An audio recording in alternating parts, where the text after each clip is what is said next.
The Story of Doctor Dolittle. Tutu, the Listener. Pets set off once more on their journey home in the swift ship with the 3 red sails. As they moved out into the open sea, the animals all went downstairs to see what their new boat was like inside, while the doctor leant on the rail at the back of the ship with a pipe in his mouth, watching the Canary Islands fade away in the blue dusk of the evening. While he was standing there, wondering how the monkeys were getting on, and what his garden would look like when he got back to Puddleby, Dab came tumbling up the stairs, all smiles and full of news. "Doctor," she cried, "this ship of the pirates is simply beautiful, absolutely. The beds downstairs are made of primrose silk, with hundreds of big pillows and cushions. There are thick, soft carpets on the floors. The dishes are made of silver, and there are all sorts of good things to eat and drink, special things. The larder, well, it's just like a shop, that's all. You never saw anything like it in your life. Just think, they kept 5 different kinds of sardines, those men. Come and look. Oh, and we found a little room down there with the door locked, and we are all crazy to get in and see what's inside. Jip says it must be where the pirates kept their treasure. But we can't open the door. Come down and see if you can let us in." So the doctor went downstairs, and he saw that it was indeed a beautiful ship. He found the animals gathered round a little door, all talking at once, trying to guess what was inside. The doctor turned the handle, but it wouldn't open. Then they all started to hunt for the key. They looked under the mat. They looked under all the carpets. They looked in all the cupboards and drawers and lockers, in the big chests in the ship's dining room. They looked everywhere.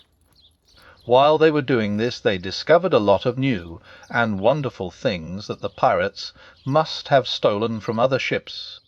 Cashmere shawls as thin as a cobweb, embroidered with flowers of gold, jars of fine tobacco from Jamaica, carved ivory boxes full of Russian tea, an old violin with a string broken, and a picture on the back, a set of big chessmen carved out of coral and amber, a walking stick which had a sword inside it.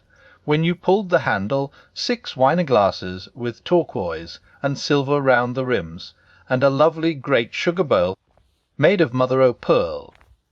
But nowhere in the whole boat could they find a key to fit that lock.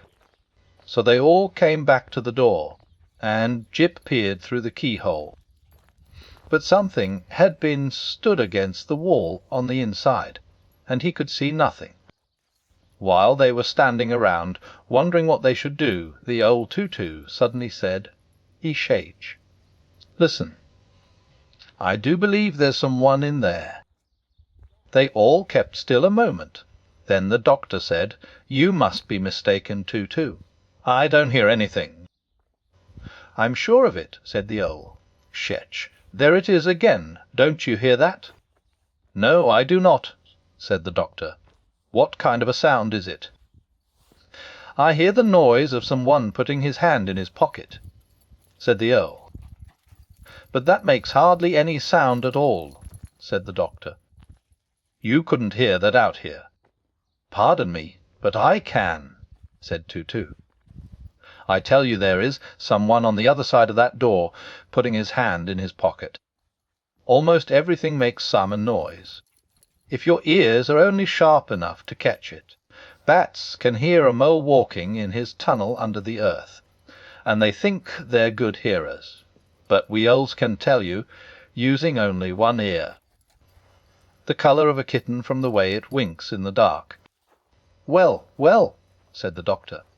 "You surprise me. That's very interesting. Listen again and tell me what he's doing now." "I'm not sure yet," said Tutu, "if it's a man at all. Maybe it's a woman. Lift me up and let me listen at the keyhole, and I'll soon tell you." So the doctor lifted the owl up and held him close to the lock of the door.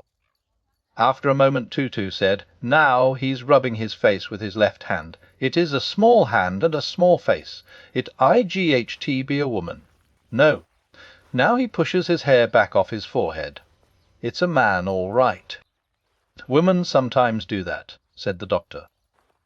"True," said the Earl. "But when they do, their long hair makes quite a different sound. Shay, make that fidgety pig keep still. Now all hold your breath a moment, so I can listen well. This is very difficult, what I'm doing now, and the pesky door is so thick. Everybody quite still.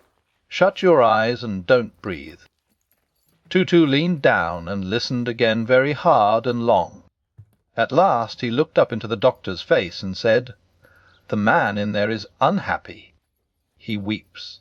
He has taken care not to blubber or sniffle, lest we should find out that he is crying. But I heard, quite distinctly, the sound of a tear falling on his sleeve." "How do you know it wasn't a drop of water falling off the ceiling on him?" asked Gub-Gub.